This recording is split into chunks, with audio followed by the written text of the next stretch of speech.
Hello hello, j'espère que vous allez bien. On se retrouve aujourd'hui suite à ma vidéo sur le polyamour pour parler de jalousie. C'est un sujet hyper important et c'est la question numéro 1 qu'on me pose dès que j'aborde le sujet du polyamour, c'est comment tu fais pour ne pas être jaloux, jalouse. Voilà. Je pense que c'est quelque chose qui peut servir d'ailleurs à tout le monde, que ce soit en polyamour ou en relation exclusive, parce que la jalousie n'est pas un sentiment très chouette et on gagne tous et toutes à le déconstruire, voilà. Je profite de cette vidéo pour vous annoncer le lancement de mon nouveau compte Instagram, ça s'appelle Appelle-moi Sam, et j'y partagerai autour de la transidentité, du polyamour, bref, de sujets intimes dont je parle déjà ici sur YouTube, donc ce sera en continuité de cette chaîne. J'espère vous y retrouver. Voilà. Pour cette vidéo, j'ai décidé de la structurer en deux parties, avec une première partie pourquoi on est jaloux, jalouse, et une deuxième partie comment on fait pour ne plus l'être. Voilà, c'est tout simple. Je commence de suite avec la première partie, badou badou badou. Pourquoi on est jaloux, jalouse. Alors, je pense qu'il y a plusieurs explications. Je pense que la première raison, ça va être de l'insécurité, tout simplement, de la peur de l'abandon au final. C'est-à-dire que quand mon partenaire est avec quelqu'un d'autre, que ce soit dans un contexte amoureux ou non, je peux me sentir menacée, tout simplement. Je vais déjà idéaliser l'autre personne que potentiellement je ne connais pas, je vais la penser plus beau, belle, plus intelligente, et ça va me faire peur en fait, parce que je me sens en compétition avec. Alors, déjà, il faut arrêter d'idéaliser les gens. Toutes les personnes ont des qualités et des défauts, il n'y a pas de monsieur ou madame parfaite, et c'est ok. Votre partenaire vous aime pour vos qualités, pour vos défauts, et potentiellement il aimera d'autres personnes pour leurs qualités et leurs défauts propres. Chacune est différente, et on n'est pas en compétition, il n'y a pas de concurrence, et c'est pas parce qu'une personne est plus belle ou plus intelligente que vous que ça vous menace en fait. Donc il y a ça, il faut arrêter avec la compétition entre personnes. Toutes les personnes sont chouettes potentiellement, et c'est pas parce qu'il y a une autre personne qui est très chouette, ça ne vous dégrade pas en fait, ça ne vous enlève rien qu'une autre personne soit très chouette, vous pouvez être très chouette aussi. Je trouve que c'est un mécanisme aussi qui est très présent chez les femmes, notamment quand on encourage toujours à être en compétition en termes de beauté, en termes de plein de choses, et du coup à cracher les unes sur les autres quand elles se sentent menacées par les autres, ce qui est franchement dommage. Vive la sororité et à bas la compétition.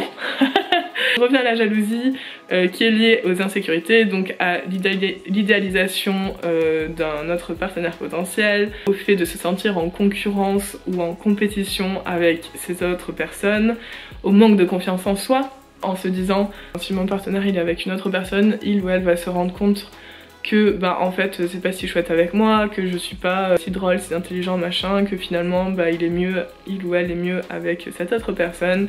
Bref, ça c'est du manque de confiance en soi. Ensuite ça mène évidemment à la peur de l'abandon. Bon, la peur de l'abandon c'est un sujet que je connais particulièrement bien, c'est lié à mes traumas, je ne vais pas développer sur cette vidéo, mais en tout cas c'est un sujet que je connais bien. Il y a une partie qui est rationnelle, dans le sens où quand on est dans une relation exclusive, ça implique de faire un choix, donc si la personne préfère une autre personne, bah forcément elle va peut-être nous abandonner. Il y a aussi du rationnel dans le sens où même quand on est dans une relation polyamoureuse, bah, les ruptures ça arrive, et en fait c'est ok, c'est la vie, c'est comme ça, et il faut l'accepter.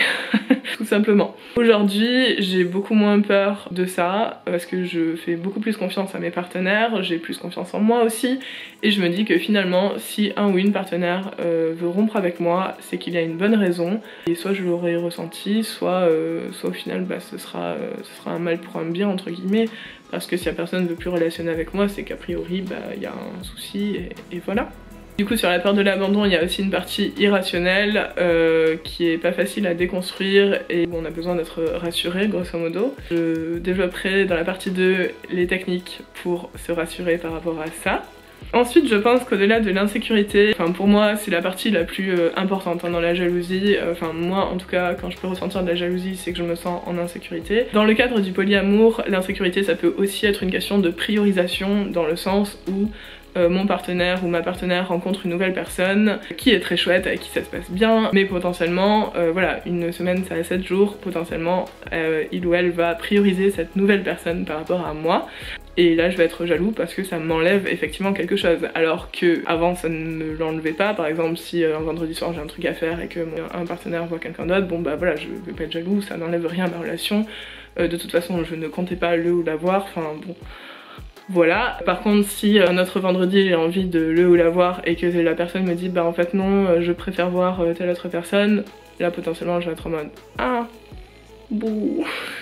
Ça peut aussi avoir lieu sur des occasions spéciales, genre qui j'invite à Noël avec ma famille. Bon, en l'occurrence pour moi c'est simple, fête Noël juste avec ma petite sœur, c'est très chouette. Mais du coup pas de sujet, mais c'est vrai que ça peut être un sujet quand on a plusieurs personnes qu'on aime. Bon, là c'est simple, hein. Je pense que la clé c'est la communication, d'exprimer ses attentes, d'exprimer ses besoins, d'exprimer à quel point c'est important pour nous, etc. etc. Bref, de communiquer tout simplement. J'en reparlerai évidemment dans la partie 2. Du coup, la jalousie pour moi, insécurité massive, ça c'est la raison number one. Je pense que la numéro 2 ça peut être lié à l'ego, tout simplement, dans le sens où on a envie de suffire à la personne en face, on a envie d'être tout son monde, on a envie de la satisfaire entièrement sexuellement, on a envie voilà, qu'elle ait envie de, je sais pas, de passer toute sa vie avec nous, etc. Bon bref, c'est mignon mais déjà c'est un peu prétentieux, hein. Soyons honnêtes, un peu irréaliste aussi. Si je devais vous demander de choisir un seul ami, est-ce que vous en seriez capable? Non. Enfin de toute manière, est-ce que c'est souhaitable? Non plus. Bon dans le cadre des relations amoureuses, je considère que c'est un peu pareil. Forcément, on peut pas matcher sur tous les points, on peut pas avoir toujours envie des mêmes choses au même moment. Du coup c'est quand même très pratique d'avoir plusieurs personnes et de s'appuyer sur plusieurs personnes en fait pour faire toutes les activités qu'on veut, pour vivre les expériences qu'on veut. Et c'est chouette en fait. Je sais pas, moi je trouve ça chouette. Bref, du coup il y a une question d'ego et de déconstruire le côté je vais être la moitié de l'autre.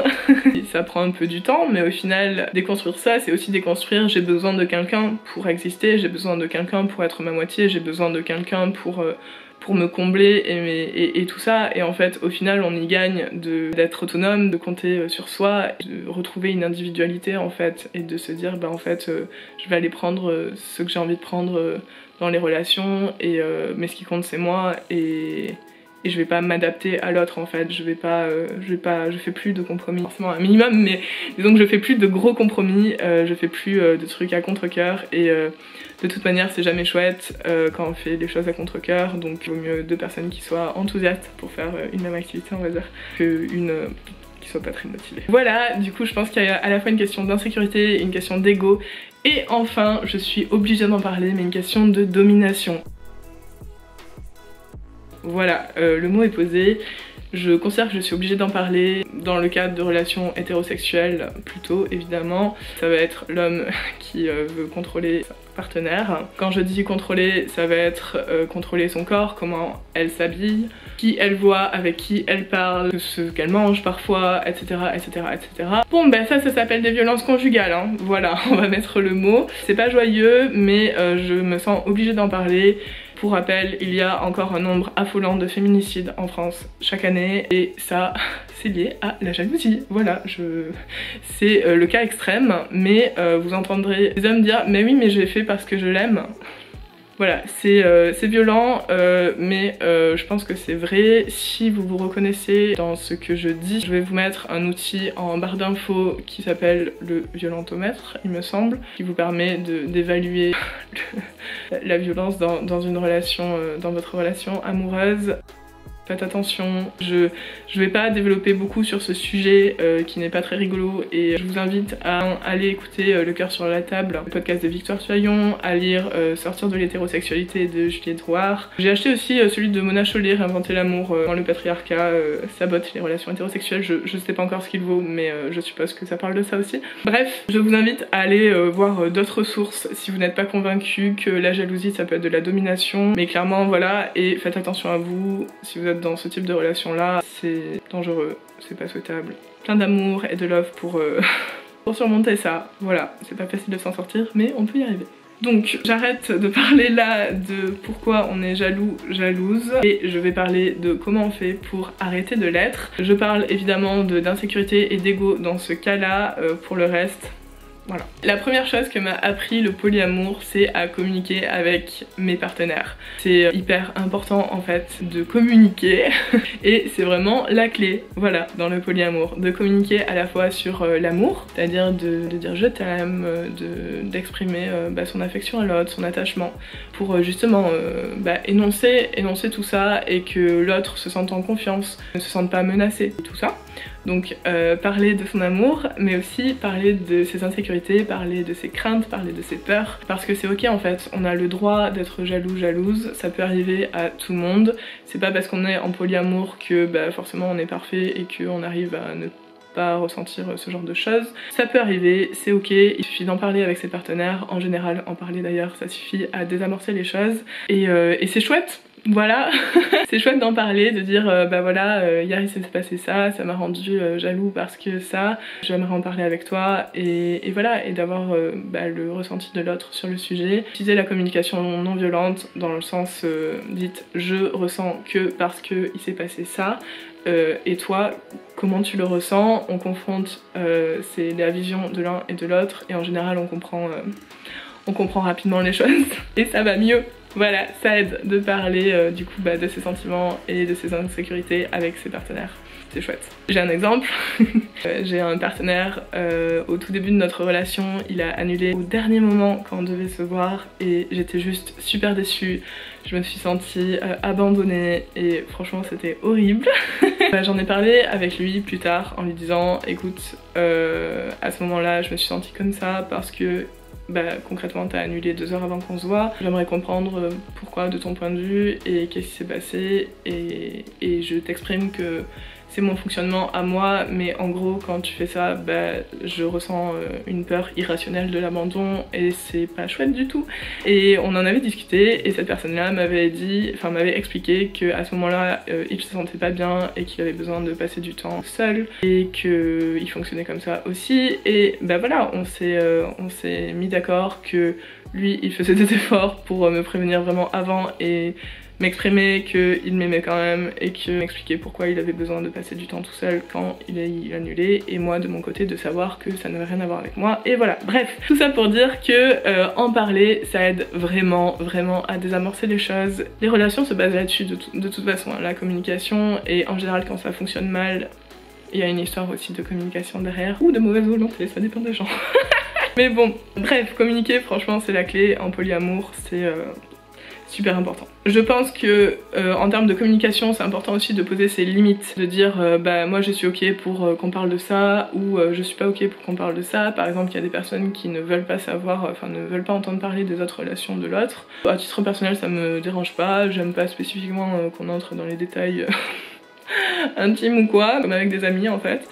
Et voilà, et chacune ses propres limites et c'est totalement ok. Ça peut aussi évoluer dans le temps. Typiquement au tout début du polyamour j'avais des règles spécifiques avec mon partenaire principal.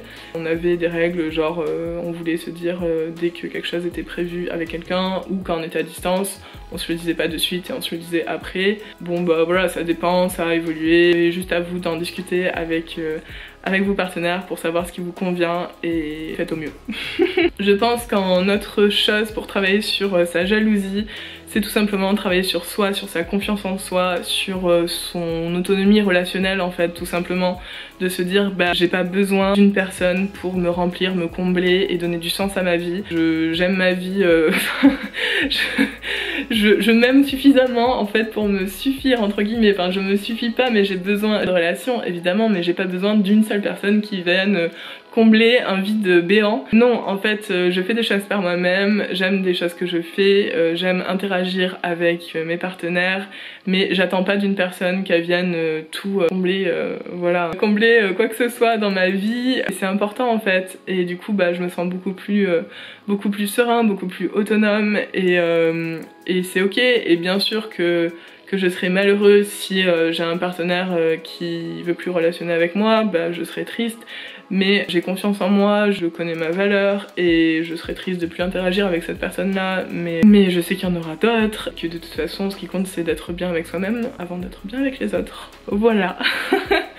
Une dernière chose pour travailler sur sa jalousie, il y a un sentiment qui est l'inverse de la jalousie, ça s'appelle la compersion. C'est le sentiment de bonheur qu'on peut ressentir quand une personne est heureuse avec un autre partenaire tout simplement, donc l'inverse de la jalousie. C'est hyper chouette et c'est le bonheur qu'on peut ressentir, je sais pas, quand une amie est amoureuse par exemple, c'est hyper chouette, ou ce genre de choses. C'est la même chose avec nos partenaires amoureux. C'est quelque chose qui peut se cultiver, se dire c'est hyper chouette pour lui ou pour elle, je suis contente, honnêtement ça m'enlève rien en plus, puisque bah voilà, enfin j'ai confiance en notre relation, etc. Et c'est ok en fait. Je pense que c'est un truc à travailler et qui permet aussi de dépasser la jalousie et voilà. Et c'est hyper chouette. Il y a un livre sur le sujet que je vous mettrai en barre d'infos sur la conversion. Et voilà, j'arrête là du coup la vidéo sur la jalousie. N'hésitez pas à vous abonner pour voir du contenu sur le polyamour, les transidentités ou ce genre de choses, ou à me rejoindre sur Instagram sur mon compte Appelle-moi Sam. J'espère que cette vidéo vous aura plu, qu'elle vous aura permis de faire du chemin sur le sujet de la jalousie ou carrément sur le polyamour. En tout cas, ça m'a fait plaisir de la faire. Personnellement, c'est beaucoup de bonheur depuis que je suis en polyamour. Et voilà, et du coup, je vous souhaite plein de bonheur, plein d'amoureux à vous aussi, et je vous dis à très vite.